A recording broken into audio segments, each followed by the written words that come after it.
So if you are a shorter person with a Z900, there are a couple of things you can do. First thing, which honestly, personally, the way it feels, I would do this even if you are plenty tall, like I am. Hang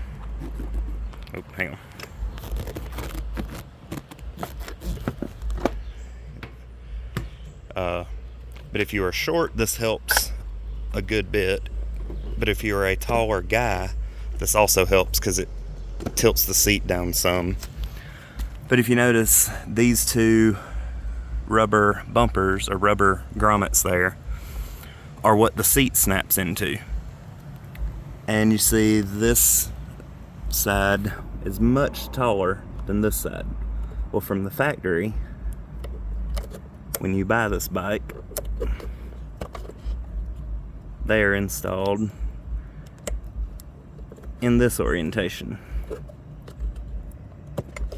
which has the seat raised up and it has the seat tilted forward more.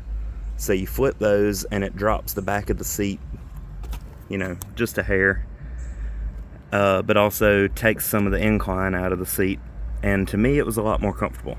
And then it helped with my wife not being able to reach as well.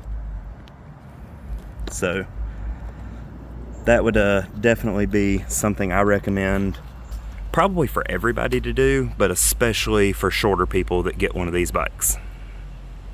And it takes that long. Nothing to it.